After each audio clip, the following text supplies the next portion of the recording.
Assalamu alaikum everyone. Please acknowledge, am I audible? Yes, audible. Okay, thank you. I am Mohammad Zuhair, currently serving as Manager Accounts at Bahria University. I have completed MBA Finance with a specialization in finance from Muhammad Ali Jinnah University. Additionally, I have undertaken numerous certificate courses in accounting and taxation. I have more than 10 years of experience in both teaching and corporate sector. I look forward to share my knowledge with you. This is a brief introduction about myself. Let's start today's topic.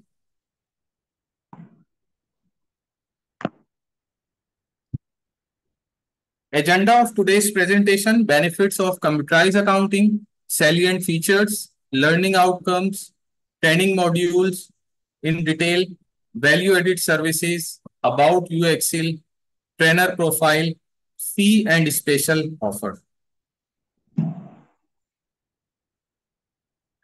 Benefits of computerized accounting: accuracy reduces human error with automated calculations. Efficiency speed up the process of recording and processing transactions.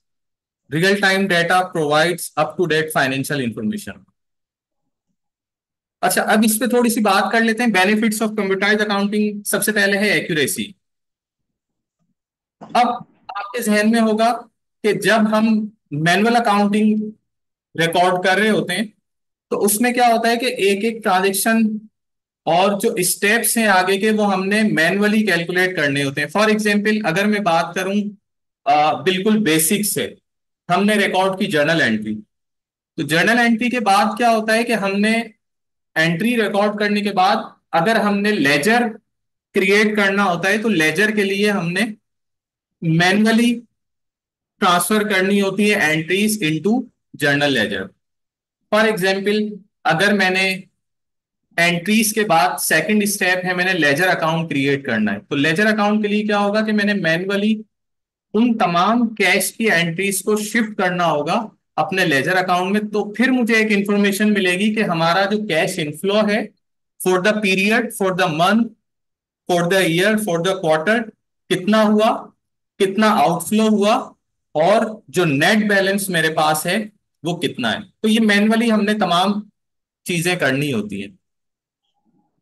जबकि computerise accounting में हमने just software के बताए हुए pattern पे data entry करनी होती है और आउटपुट हमें ऑटोमेटिक मिल जाता है। फॉर एग्जांपल अगर मैं बात करूं सॉफ्टवेयर की, तो सॉफ्टवेयर में मैंने जर्नल एंट्रीज रिकॉर्ड करनी है और एंट्रीज रिकॉर्ड करने के बाद वो तमाम मेरी एक स्पेसिफिक में लेजर की बात कर लेता हूं कैश, ताकि इजी टू अंडरस्टैंड हो आपके लिए। तो सॉफ्टवेयर में क्या होगा कि वो एंट्री शिफ्ट हो जाएंगी लेजर अकाउंट में और ट्रायल बैलेंस में और फर्दर आगे फाइनेंशियल स्टेटमेंट्स में, और speed up the process of recording and processing transaction. तो अब क्या होगा कि जस्ट मैंने एफिशिएंसी क्या है कि मैंने रिकॉर्डिंग की और फौरन से पोस्टेड हो गई लेजर अकाउंट में और ट्रायल बैलेंस में। जस्ट मैंने एंट्री रिकॉर्ड की और ये तमाम ट्रांजेक्शन मेरी पोस्ट हो गई लेजर और ट्रायल बैलेंस में। Real time data provides up to date financial information और ये अप टू डेट होती रहती है। फॉर एग्जांपल मैंने 5 ट्रांजेक्शंस रिकॉर्ड की जर्नल एंट्रीज, तो वो पोस्ट हो गई मेरी लेजर और ट्रायल बैलेंस में। मैंने 6 ट्रांजेक्शन रिकॉर्ड की और वो मेरी 6 भी पोस्ट हो जाएगी लेजर और ट्रायल बैलेंस में। तो अप टू डेट हमारा फाइनेंशियल इंफॉर्मेशन सॉफ्टवेयर में होती रहती है।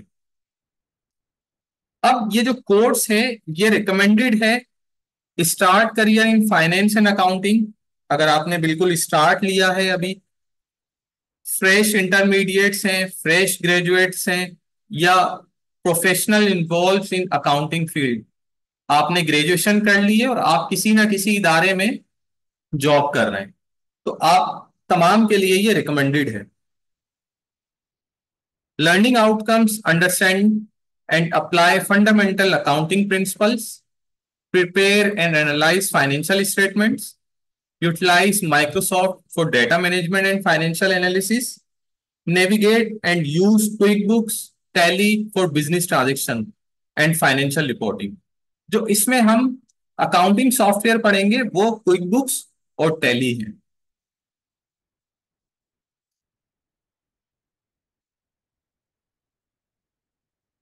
कुछ क्वेरी है, guide me with the basic because I am student, I am medical. जी मिनिमम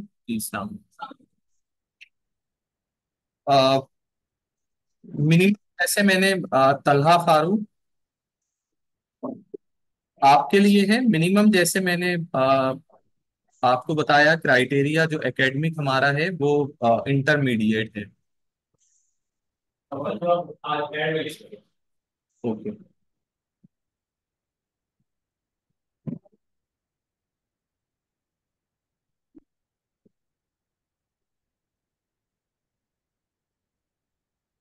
अब हम आगे बढ़ते हैं अपने मॉड्यूल्स की तरफ। मॉड्यूल 1 है financial accounting, module 2 Microsoft Excel, module 3 QuickBooks accounting software, number 4 Tally accounting software, and the last module 5 resume and portfolio building.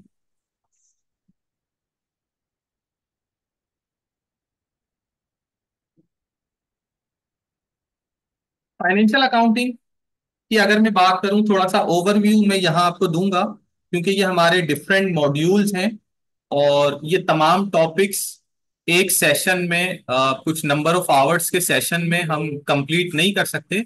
लेकिन यहाँ बताने का मकसद ये है कि जो हम आगे कोर्स में पढ़ने जा रहे हैं वो कौन कौन से टॉपिक्स होंगे और हम इस कोर्स में किस तरह की चीजें हमें सीखने को मिलेंगी।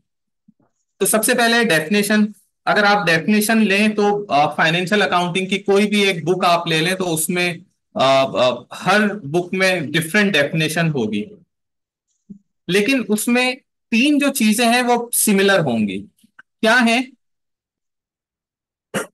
Recording, summarising and financial statements. तो यहां जो डेफिनेशन लिखी हुई है, accounting is an art of recording, summarising and presentation of financial events happening in a legal entity through a systematic methodology। तो ये तीन बातें आपको किसी भी आप डेफिनेशन में ले लें, ये तीन चीजें आपको जरूर मिलेंगी। हमने रिकॉर्डिंग करनी है, समराइज करना है अपना रिकॉर्ड, और हमने प्रेजेंटेशन प्रिपेयर करनी है, फाइनेंशियल प्रेजेंटेशन फाइनेंशियल प्रेजेंटेशन हमने प्रिपेयर करनी है फॉर जो हमारे इधर से डिस्कशन हो रही है।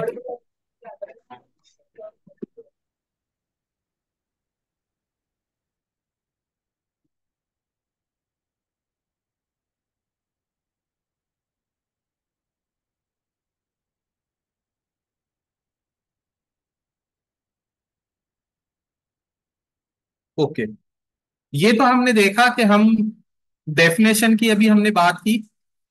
अब हम बात कर लेते हैं थोड़ी सी ट्रेडिशनल वर्सेस कंप्यूटराइज अकाउंटिंग, कि जो हम एकेडमिक में अब तक पढ़ते आए हैं और जो हम सॉफ्टवेयर में अकाउंटिंग रिकॉर्ड कर रहे होते हैं उसमें कितना फर्क है। इसके लिए एक एग्जाम्पल दी हुई है अकाउंटिंग की जो हम एकेडमिक में भी करते आए हैं, अकाउंटिंग साइकिल। अब ये साइकिल क्या है? ये एक सीक्वेंस ऑफ रिकॉर्डिंग है कि हमने किस सीक्वेंस से रिकॉर्डिंग करनी होती है। तो इसके लिए हम क्या करते हैं, सबसे पहले एनालाइज एंड जर्नल हम जर्नल एंट्रीज रिकॉर्ड करते हैं और एंट्रीज को पोस्ट करते हैं लेजर अकाउंट में। फिर ट्रायल बैलेंस प्रिपेयर करते हैं, नेसेसरी एडजस्टमेंट होती हैं और एडजस्टमेंट रिकॉर्ड करने के बाद हम ट्रायल बैलेंस प्रिपेयर करते हैं।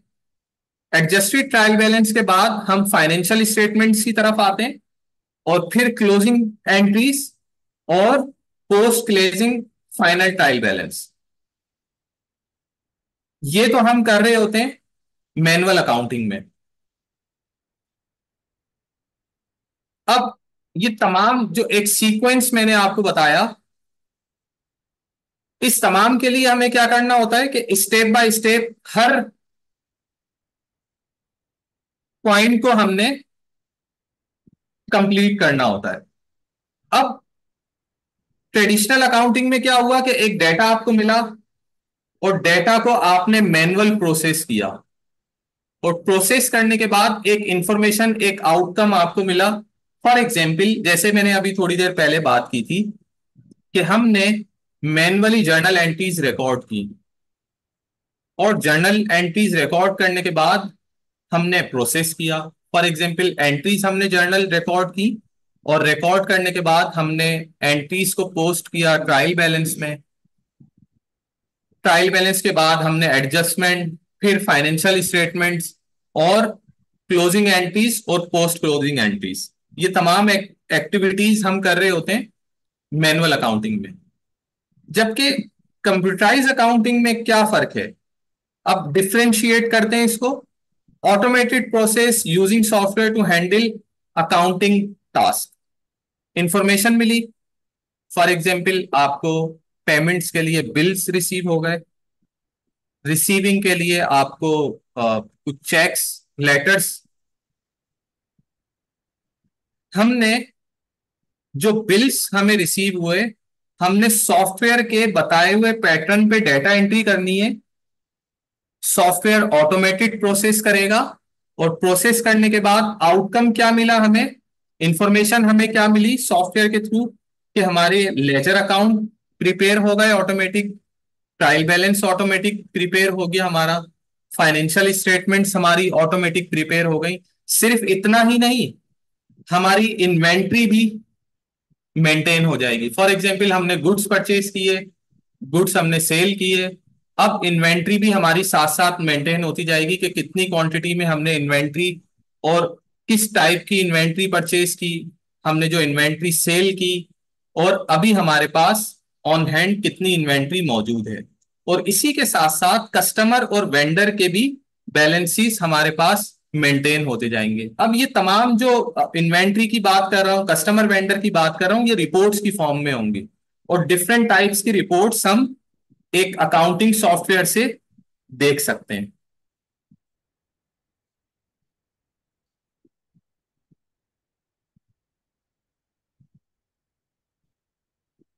Module 2, Microsoft Excel.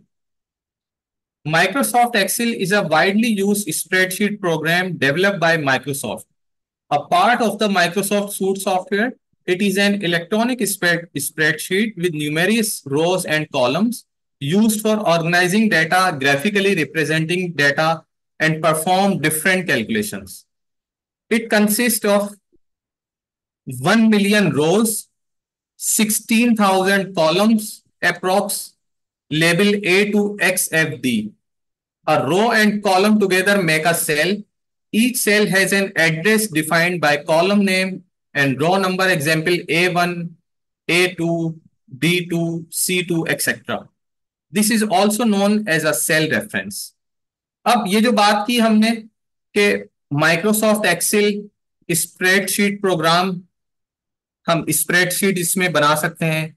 इसमें न्यूमेरियस रोज एंड कॉलम्स मौजूद होते हैं, जिसमें 1 मिलियन रोज हैं और 16,000 कॉलम्स हैं। इन कॉलम्स में कुछ सेल्स हैं जिनको रिप्रेजेंट किया गया A1, A2, और इन सेल्स में रहते हुए हम आगे अपनी वर्किंग कर रहे होते हैं। एक मेन विंडो पे थोड़ी सी बात कर लेते हैं, यूजर इंटरफेस पे बात कर लेते हैं माइक्रोसॉफ्ट एक्सेल के। तो आपने देखा होगा, अगर आप पहले से यूज टू हैं एक्सेल के, तो जब हम एक्सेल ओपन करते हैं तो कुछ इस तरह की विंडो हमारे सामने शो हो रही होती है। अब इसमें कुछ टूल बार्स हैं, टूल्स हैं, सेल्स हैं, क्या है, वन बाय वन बात कर लेते हैं। जो टॉप पे न्यू सॉफ्ट एक्सेल वर्कशीट लिखा हुआ है, ये है टाइटल, और इस टाइटल में ये डिफरेंट टैब्स हैं, home, insert, page layout, formulas, data and others. और टैब ओपन है वो होम है,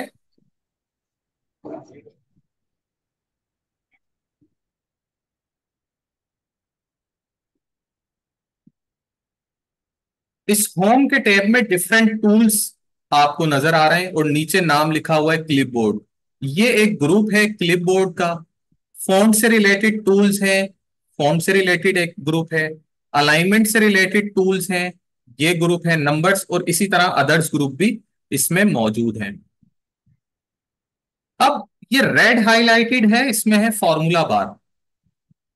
फॉर्मूला बार इसको क्यों कहा जाता है कि ये जो सेल्स हैं, इसमें जब आप कैलकुलेशन करते हैं, फॉर एग्जाम्पल मैंने कहा 10+10, तो जब हम फॉर्मूला अप्लाई करेंगे तो हमें रिजल्ट शो होगा 20। जबकि इस फॉर्मूला बार में आपको वो फॉर्मूला नजर आएगा कि हमने कौन सा फॉर्मूला इसमें अप्लाई किया है। ठीक है, हमने सेल्स को प्लस किया है तो वो सेल एड्रेस और जो प्लस का साइन है वो यहां पर शो हो रहा होगा। नेम बॉक्स, अब हम किसी भी सेल में मौजूद है, फॉर एग्जांपल ये ई कॉलम है, 3 रो है, तो ये क्या हो जाएगा, सेल रेफरेंस E3। इस वक्त यहां लिखा हुआ है F8, F कॉलम 8 रो, ये ग्रीन में ये सेल सेलेक्ट हुआ। ठीक, बाय डिफॉल्ट जब हम ओपन करेंगे तो यहां कुछ हमें शीट्स मिलेंगी इंसर्ट। हम इन शीट्स पे, डिफरेंट शीट्स पे वर्किंग कर सकते हैं और फर्दर हमने इंसर्ट करनी होंगी तो हम प्लस के साइन से शीट्स इंसर्ट कर लेंगे। कुछ मजीद बात कर लेते हैं इस पे। अब ये हमने देखना है कि हम सुनते हैं कि फॉर्मूला, हमने फॉर्मूला अप्लाई कर लिया एक्सेल में और हमने जो है वो फंक्शंस हमने अप्लाई किया। थोड़ा सा डिफरेंशिएट कर लेते हैं कि फॉर्मूला और फंक्शन है क्या। फॉर्मूला बेसिकली हम मैन्युअली सेल्स को सेलेक्ट करने के बाद जो भी रिजल्ट जनरेट करना चाहते हैं वो फॉर्मूला है। फॉर एग्जाम्पल मैंने कहा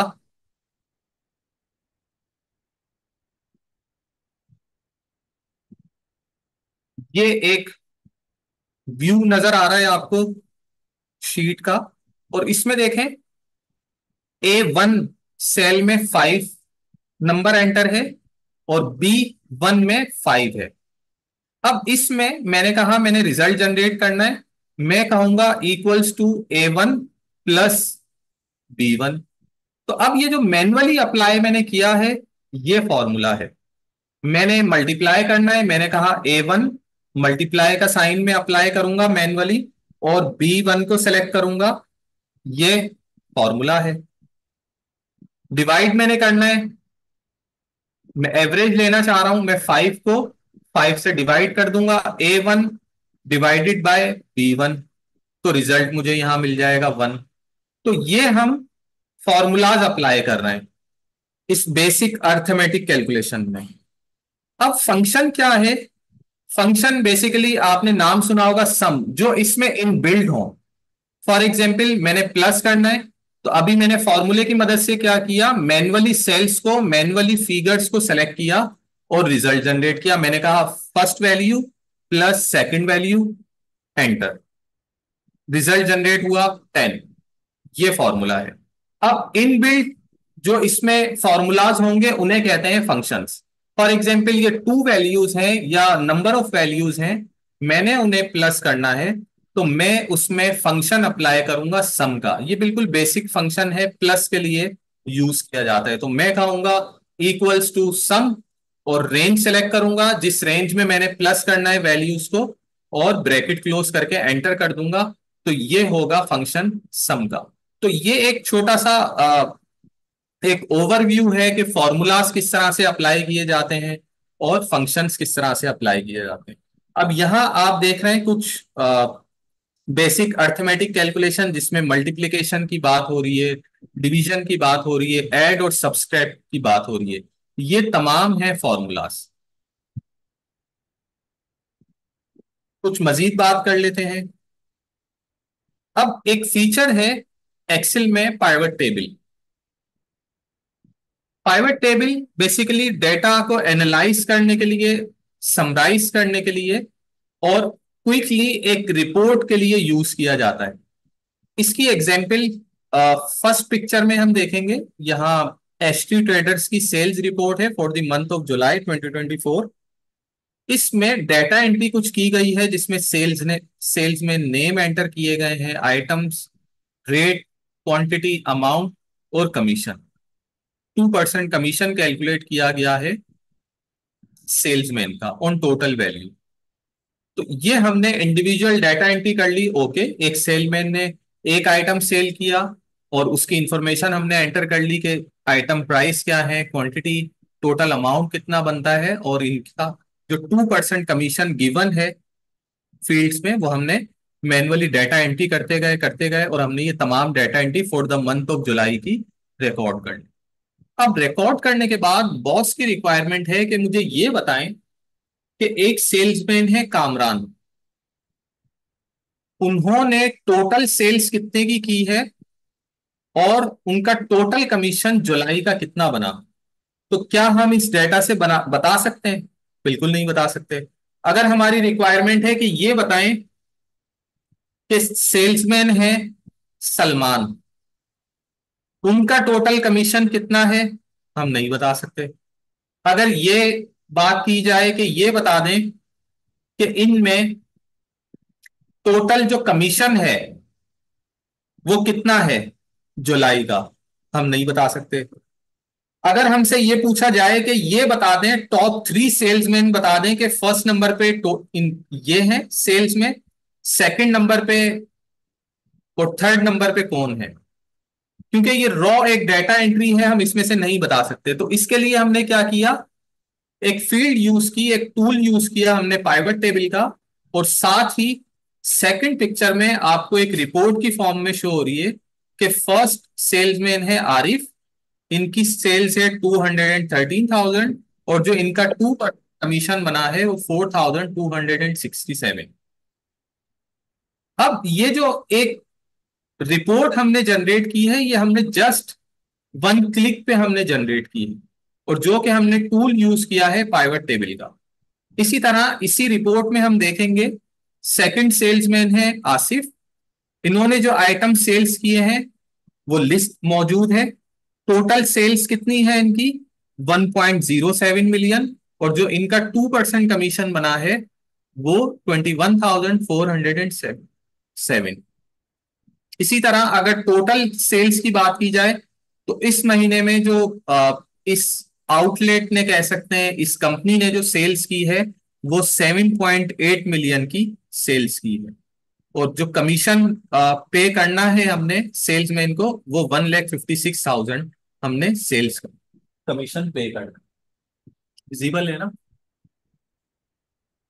अगर आगे आना चाहें तो आप आगे आ सकते हैं ताकि ये विजिबल हो आपको। तो इस तरह के कुछ हम टूल्स बिल्कुल पढ़ेंगे एक्सेल में। ये वन ऑफ टूल है पाइवट टेबल का।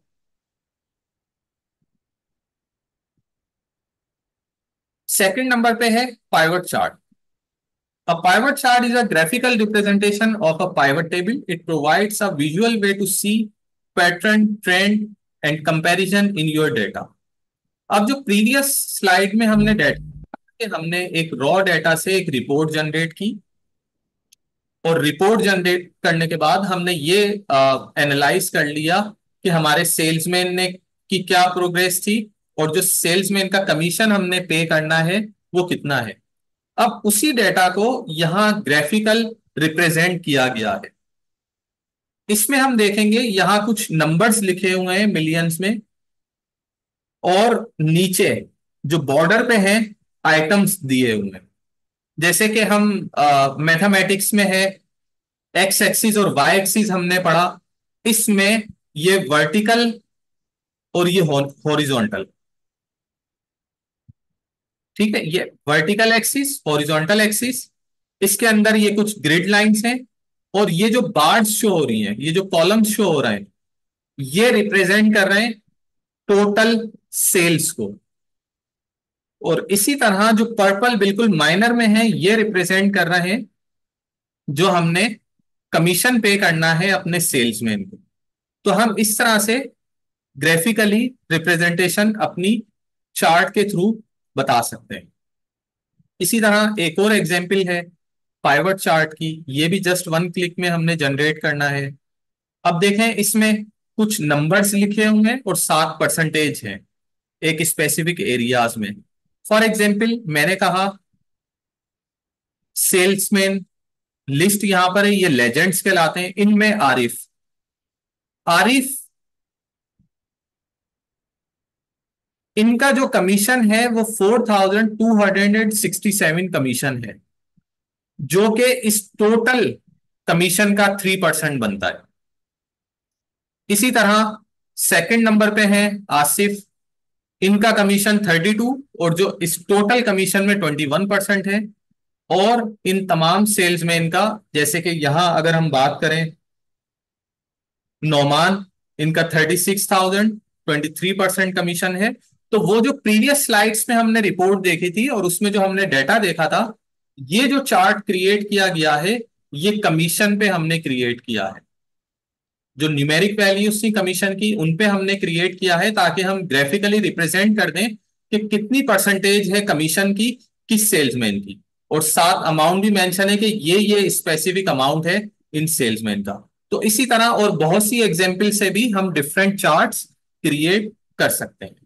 तो इस तरह बहुत सी कैलकुलेशंस होंगी जो हम बात करेंगे एक्सेल में, बहुत सी रिपोर्ट्स होंगी जो हम जनरेट करेंगे एक्सेल में।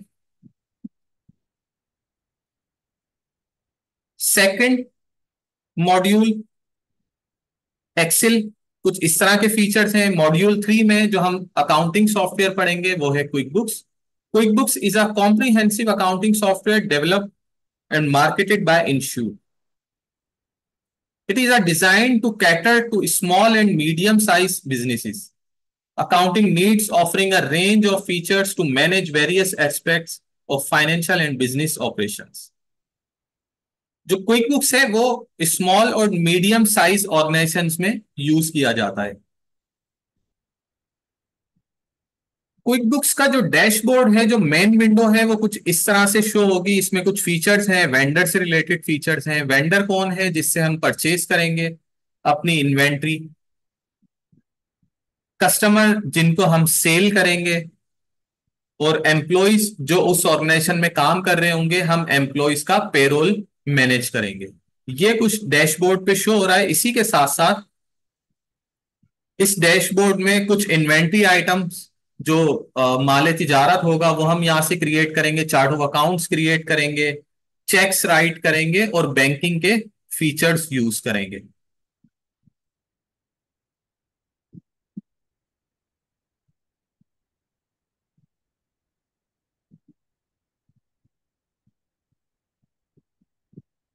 अब जैसे कि मैं बार बार बात कर रहा था जर्नल एंट्री की, तो ये एक जर्नल एंट्री की विंडो आपके सामने शो हो रही है। इस जर्नल एंट्री में अगर हम फॉर्मेट की बात करें तो ये बिल्कुल वैसे ही फॉर्मेट है जैसे हम कॉपीज में या हम एक्सेल में अकाउंट कीपिंग के लिए, बुक कीपिंग के लिए जर्नल एंट्रीज रिकॉर्ड करते आए हैं। तो इसमें हम फील्ड्स की बात करें तो फर्स्ट फील्ड है अकाउंट्स, सेकंड है डेबिट, थर्ड है क्रेडिट और साथ है मेमोस। मेमोस में जैसे हम नरेशन लिखते हैं हर एंट्री के साथ, बिल्कुल वैसे ही है। तो बिल्कुल सिमिलर फॉर्मेट है जर्नल एंट्रीज का। हम एक अकाउंट सेलेक्ट करेंगे डेबिट, और जो अनदर अकाउंट होगा हमारा वो हम सेलेक्ट करके अमाउंट एंटर करेंगे। ये हमारी जर्नल एंट्री रिकॉर्ड होगी। अब इसी तरह से हम डिफरेंट जर्नल एंट्रीज भी रिकॉर्ड करते जाएंगे। मजीद फीचर्स हैं, डेट चेंज करेंगे, एंट्री नंबर बताएंगे, मेमोराइज करेंगे, प्रिंट कर सकते हैं, इसके साथ कोई डॉक्यूमेंट हम अटैच कर सकते हैं और इस रिकॉर्ड को सॉफ्टवेयर में सेव कर देंगे।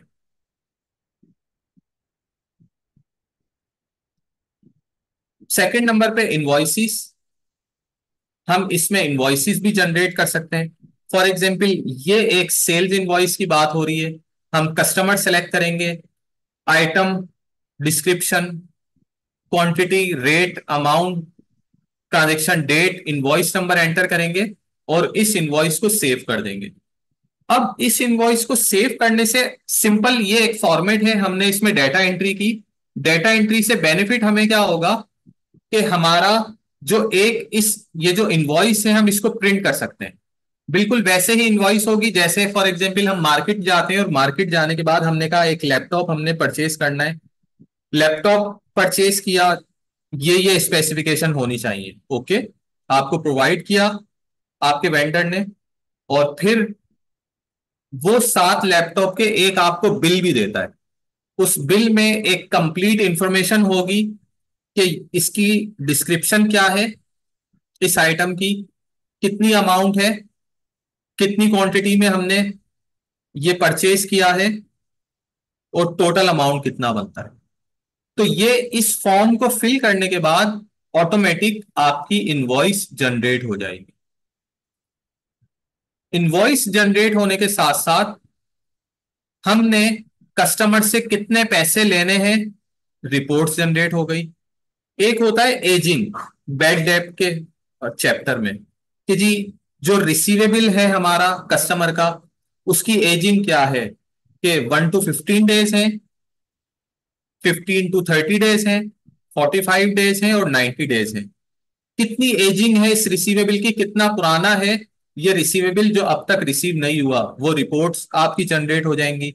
इसमें इन्वेंट्री की बात हो रही है, हम आइटम सेलेक्ट कर रहे हैं, इन्वेंट्री की रिपोर्ट्स जनरेट होंगी कि हमने कितनी क्वांटिटी में कौन कौन से आइटम्स परचेज किए, और हमने आइटम सेल्स किए, सेल्स करने के बाद कितनी क्वांटिटी में टोटल परचेजिंग की, सेल्स हमने रिकॉर्ड की, सेल्स रिकॉर्ड करने के बाद कितनी क्वांटिटी में हमारे पास मौजूद है। अब सिर्फ क्वांटिटी नहीं, इसकी वैल्यूएशन भी साथ साथ मेंटेन होगी उस रिपोर्ट में। एक रिपोर्ट होगी फॉर एग्जांपल इन्वेंट्री की बात करें, इन्वेंट्री यूनिट एक्टिविटी की बात होगी, वैल्यूएशन की बात होगी कि हमने कितनी मालियत की इन्वेंट्री परचेज की, सेल की, और कितनी मालियत का स्टॉक हमारे पास मौजूद है। जैसे कि एक एग्जांपल मैंने आपको दी एजिंग की, तो इस तरह मल्टीपल रिपोर्ट्स बाय डिफॉल्ट इस सॉफ्टवेयर में जनरेट हो रही होंगी। सिंपल हमने क्या करना है, ये एक डेटा एंट्री करनी है, ठीक है। तो इस तरह से बहुत से फीचर्स होंगे जो हम बात करेंगे इस क्विक बुक्स अकाउंटिंग सॉफ्टवेयर में।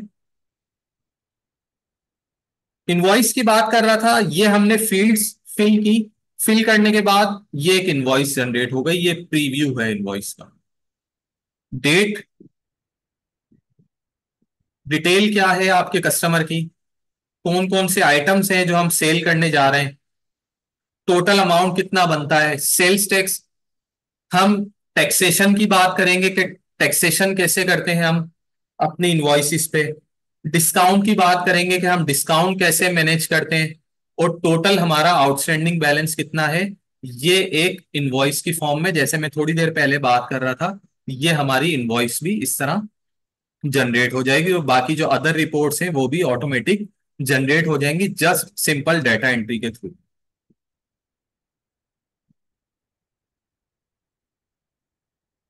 ओके, अब ये एक रिपोर्ट है जो ट्रायल बैलेंस है, इसमें मल्टीपल अकाउंट्स हैं, हमने एंट्रीज रिकॉर्ड कर ली। एंट्रीज रिकॉर्ड करने के बाद ये एक रिपोर्ट जो ट्रायल बैलेंस है, लिस्ट ऑफ लेजर, ये मेरी ऑटोमेटिक जनरेट हो गई। इसी तरह फाइनेंशियल स्टेटमेंट्स जनरेट हो जाएंगी, इन्वेंट्री रिपोर्ट्स हैं, और अदर रिपोर्ट्स इसमें बाय डिफॉल्ट जनरेट हो जाएंगी, सिर्फ हमने डाटा एंट्री करनी। तो ये कुछ हम कवर करेंगे इस क्विक बुक अकाउंटिंग सॉफ्टवेयर में। सेकंड अकाउंटिंग सॉफ्टवेयर की बात कर लेते हैं जो कि टैली है, और ये होगा हमारा module 4। Tally is one of the most widely use accounting software in India and other parts of the world. It is designed to handle all types of business transaction and offers comprehensive solution for accounting, inventory management, payroll, taxation, and more. Tally Solution Private Limited developed Tally, which it's headquartered in Bangalore, India. अब इसके की features क्या हैं? Accounting management, जिसमें हम double entry system follow करेंगे, journal ledger, accounts receivable और payable. Inventory management, godowns, जैसे कि एक ऑर्गेनाइजेशन है उसके मल्टीपल गोडाउन्स हैं, जहां पर उस ऑर्गेनाइजेशन का जो माल तिजारत है, जो गुड्स हैं, जो इन्वेंट्री है, वो स्टोर किया जाता है। तो वो हम इसमें क्रिएट करेंगे, वो मेंटेन हम कर सकते हैं। ऑर्डर प्रोसेसिंग, जैसे कि परचेज ऑर्डर, सेल्स ऑर्डर की बात हो रही है। मल्टीपल स्टॉक वैल्यूएशन मेथड, हम मल्टीपल स्टॉक इन्वेंट्री मेंटेन कर सकते हैं विद डिफरेंट टाइप्स। टैक्सेशन है, goods and services, tax deduct at source.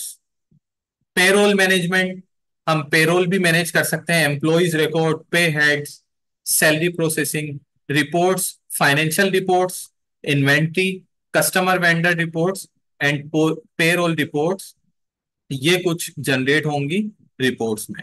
Security and user management, अब ये जो सिक्योरिटी और यूजर मैनेजमेंट है कि हम इसमें कुछ यूजर्स क्रिएट कर सकते हैं, अपने डेटा को सिक्योर कर सकते हैं, पासवर्ड अप्लाई कर सकते हैं, बैकअप बना सकते हैं, क्लाउड बैकअप क्रिएट किया जा सकता है। यही सेम फीचर्स, क्योंकि टाइम हमारे पास शॉर्ट है और एक ओवरव्यू हम मैंने आपको देना है कि हमने कोर्स में क्या करना है। तो ये सिक्योरिटी फीचर्स, रिपोर्ट्स, ये जो प्रीवियस हम सॉफ्टवेयर की बात कर रहे थे क्विक बुक्स, उसमें भी हम बिल्कुल यूज करेंगे और टैली में भी ये फीचर्स मौजूद हैं।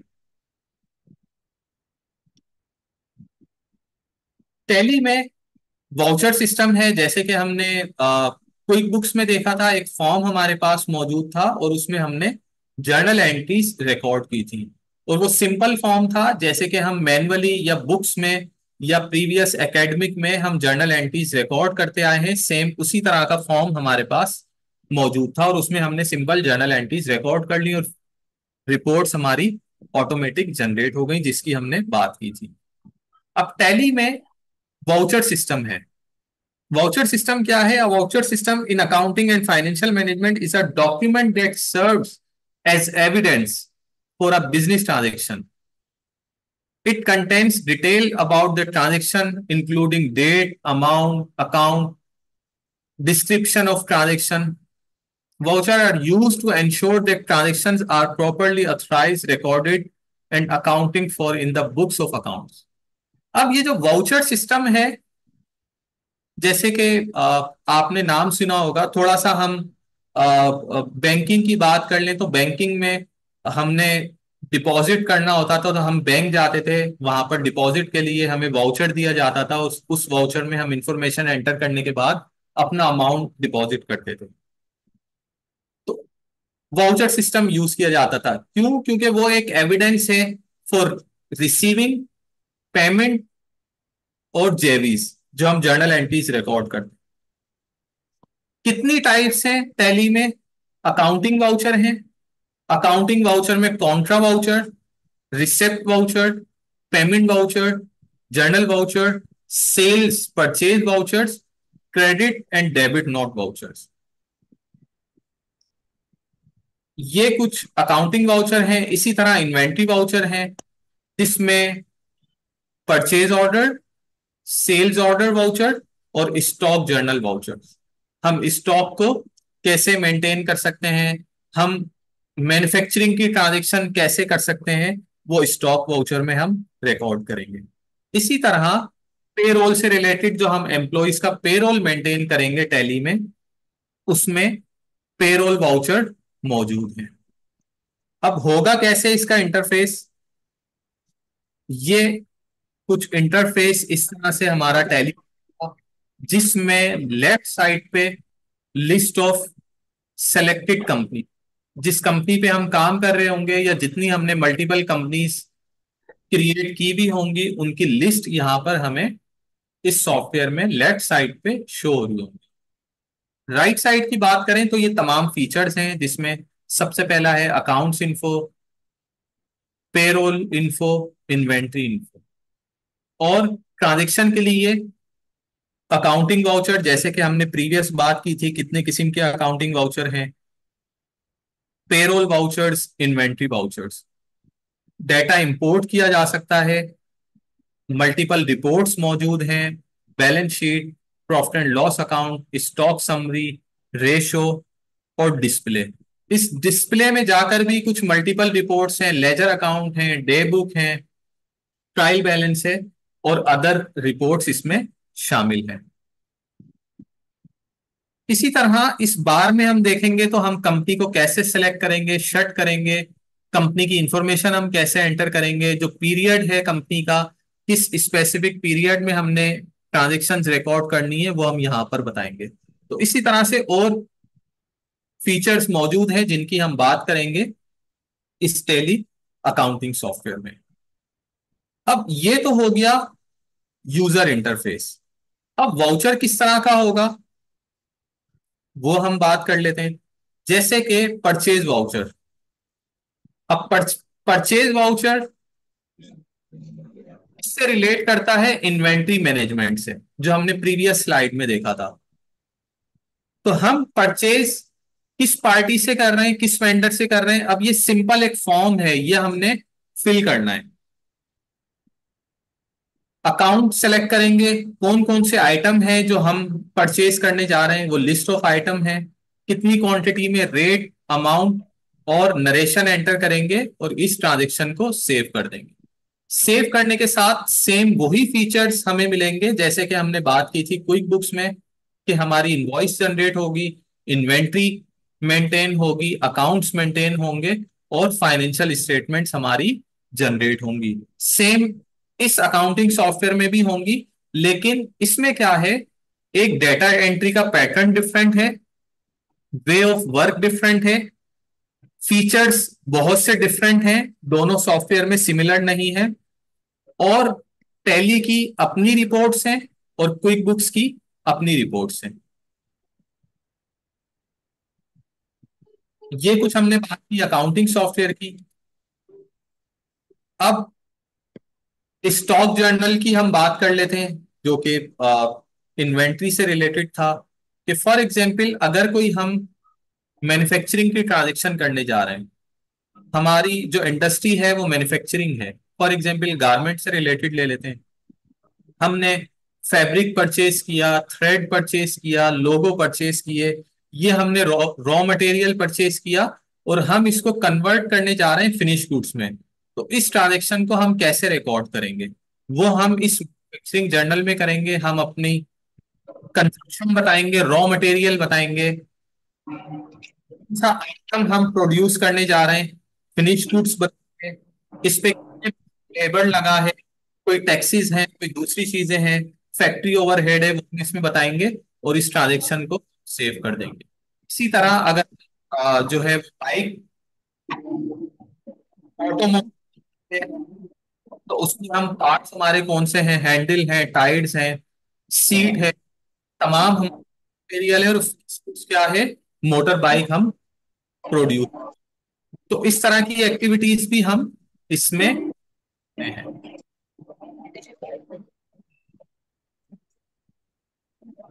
नंबर पे पेरोल की बात हो रही है, ये कुछ फीचर्स जो हो रहे हैं, जैसे कि पे, हम पे कैसे क्रिएट करेंगे, बात हो रही है सिक पे, अलाउंसेस कौन से दिए जा रहे हैं एम्प्लॉयज को पेरोल मेंटेन करने के लिए। तो सबसे पहले पे हेड्स क्रिएट कर,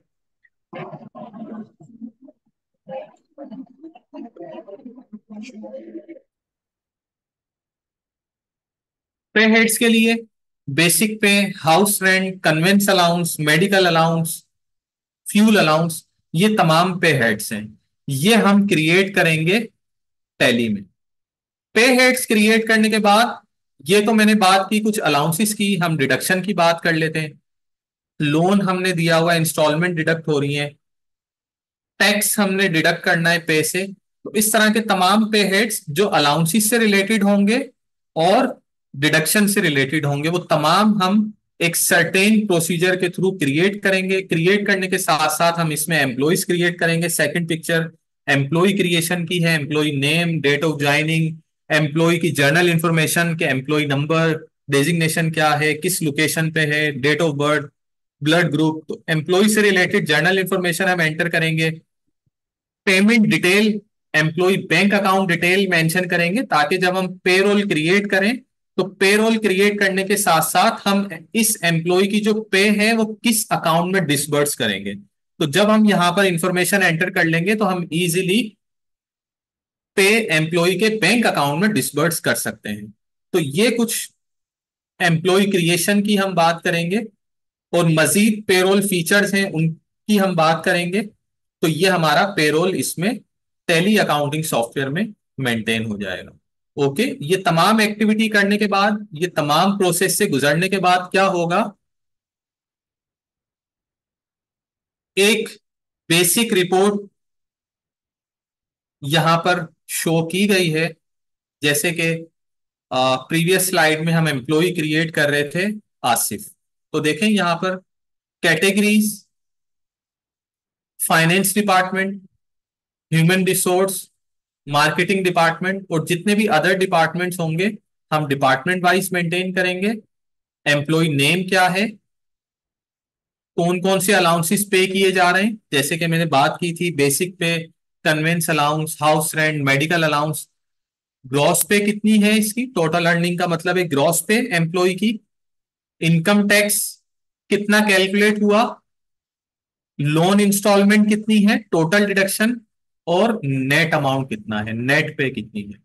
तो ये एक प्रोसेस है पेरोल मैनेजमेंट का, ये हम कंप्लीट करेंगे।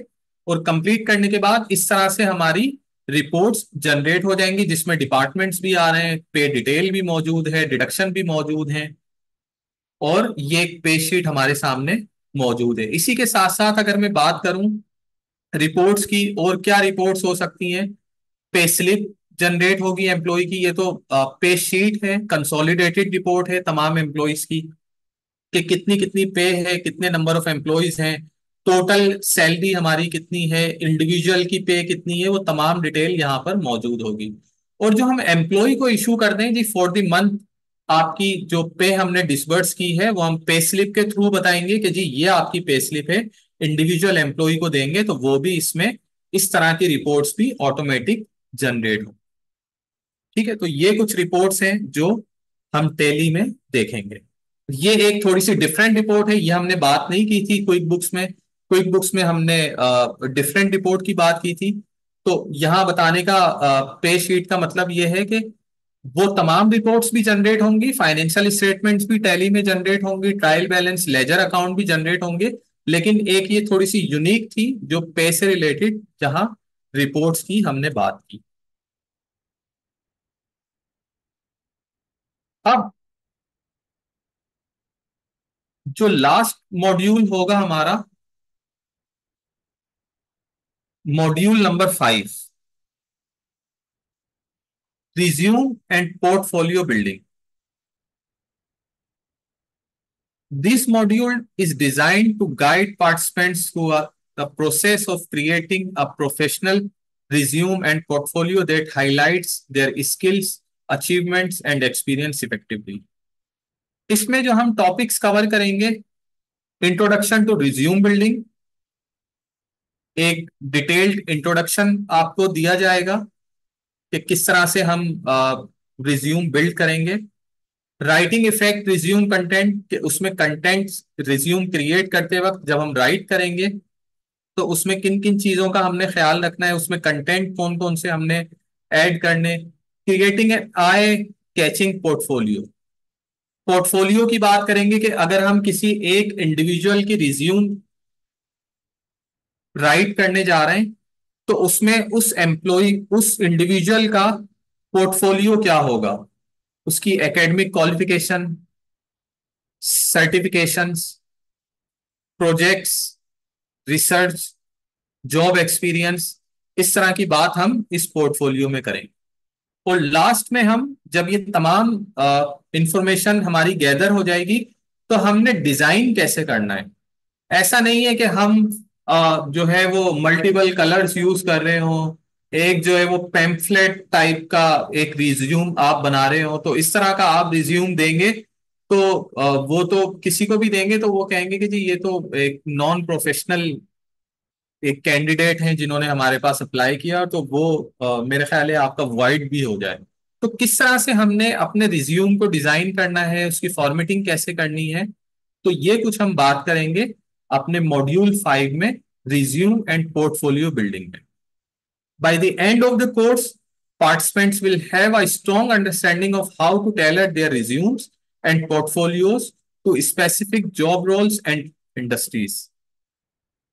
कि कैसे हम क्रिएट करेंगे रिज्यूम्स को, अंडरस्टैंडिंग डेवलप हो जाएगी। पोर्टफोलियो एक इंडस्ट्री में रहते हुए, फॉर एग्जांपल अगर आप एक एजुकेशन सेक्टर में आप स्कूल कॉलेज यूनिवर्सिटी में अप्लाई करने जा रहे हैं तो आपकी रिज्यूम कैसी होनी चाहिए। अगर आप ऑटोमोबाइल सेक्टर में अप्लाई करने जा रहे हैं तो आपकी रिज्यूम किस तरह की होनी चाहिए। तो वो जो है वो डिपेंड करेगा आपकी इंडस्ट्री से जिसमें आप अप्लाई करने जा रहे हैं, जो आपका रोल है। तो उसी तरह की हमने बात अपनी रिज्यूम में करनी है। ओके। तो इस तरह से हम अपने मॉड्यूल 1 to 5 कंप्लीट करेंगे, जिसका मैंने आपको एक शॉर्ट ओवरव्यू दिया। Conclusion: essential skills and knowledge to manage financial information effectively using modern accounting software. जो अकाउंटिंग सॉफ्टवेयर दो की हमने बात की जो वर्ल्ड वाइड यूज किए जाते हैं, क्विक बुक्स और tally accounting software. Accurate financial reporting, compliance with regulations and informed decision making. उन सॉफ्टवेयर के थ्रू जो फाइनेंशियल स्टेटमेंट्स हमारी जनरेट होंगी वो एक्यूरेट होंगी। फॉर एग्जाम्पल, इसकी एक छोटी सी एग्जाम्पल ले लेते हैं। हम मैनुअल अकाउंटिंग कर रहे हैं और मैनुअल अकाउंटिंग में हमने जर्नल एंट्रीज रिकॉर्ड की, और जर्नल एंट्रीज रिकॉर्ड करने के बाद हम लेजर अकाउंट में पोस्ट करते हैं। और लेजर अकाउंट में पोस्ट करने के बाद जब हम ट्रायल बैलेंस प्रिपेयर कर रहे होते हैं तो ट्रायल बैलेंस हमारा बैलेंस ही नहीं होता। डेबिट साइड में कुछ और फिगर आ रही होती है, क्रेडिट साइड में कुछ और फिगर आ रही होती है। एक मिसाल है छोटी सी। इसी तरह हम सिर्फ लेजर अकाउंट की बात कर लें, ये बिल्कुल माइनर सी एग्जांपल्स मैं आपको दे रहा हूं ताकि ये तमाम एक्टिविटीज से आप गुजर चुके हैं तो आप समझ सकते हैं कि हाँ, इस तरह के एरर्स बहुत से आ रहे होते हैं जब हम मैनुअल वर्किंग कर रहे होते हैं। लेजर अकाउंट में जब हम ट्रांजेक्शन रिकॉर्ड कर रहे होते हैं तो हमारा बैलेंस सही मेंटेन नहीं होता, क्योंकि उसमें डेबिट और क्रेडिट साइड दोनों कॉलम्स हैं, उसमें हमने प्लस माइनस करना होता है अकॉर्डिंग टू ट्रांजेक्शन, वो हमारा बैलेंस नहीं होता। बैलेंस के बाद जब हम आगे बढ़ते हैं बैलेंस शीट बनाने तो बैलेंस शीट हमारी बैलेंस नहीं होती। हमने किस अकाउंट को बैलेंस शीट के किस पोर्शन में जो है वो पोस्ट करना है, ये क्लैरिटी नहीं होती, जिसकी वजह से हमारी पूरी बैलेंस शीट खराब हो जाती है, हमारी फाइनेंशियल स्टेटमेंट्स जनरेट नहीं होती। जबकि सॉफ्टवेयर में क्या है, एक्यूरेट आपकी फाइनेंशियल रिपोर्टिंग होगी जिसमें रेगुलेशंस भी होंगी, रूल्स को देखते हुए। रूल्स फॉर एग्जांपल, हमने डबल एंट्री सिस्टम के थ्रू काम करना है, हमने 100 रुपीज से अकाउंट को डेबिट करना है, 100 रुपीज से क्रेडिट करना है। जब तक ट्रांजेक्शन बैलेंस नहीं होगी आपकी ट्रांजेक्शन सेव नहीं होगी। ये एक छोटी सी एग्जांपल है अकाउंटिंग रिपोर्ट्स की। मैं बात कर लेता हूं थोड़ी सी आगे जाकर इन्वेंट्री की, कि हम जो इन्वेंट्री मेंटेन कर रहे हैं वो किस मेथड से कर रहे हैं। क्या हम फीफो मेथड से कर रहे हैं, first in first out, LIFO method से कर रहे हैं, या वेटेड एवरेज से कर रहे हैं। तो जब रिपोर्ट जनरेट होगी, अगर हमने कहा कि हम फीफो मेथड से कर रहे हैं तो एक्यूरेट आपकी रिपोर्ट जनरेट होगी। जो फर्स्ट इन होगा वो फर्स्ट आउट होगा, सॉफ्टवेयर ऑटोमेटिक रिपोर्ट जनरेट करेगा। ठीक है। और third one, for example financial statements हम जनरेट करने जा रहे हैं, तो जो एक स्टैंडर्ड फॉर्मेट है जो आईएफआरएस ने दिया है, इंटरनेशनल फाइनेंशियल रिपोर्टिंग स्टैंडर्ड ने बताया हुआ है, उसके अकॉर्डिंग आपकी तमाम रिपोर्ट जनरेट होंगी। इन्वेंट्री रिपोर्ट्स, अकाउंटिंग रिपोर्ट्स और फाइनेंशियल रिपोर्ट्स।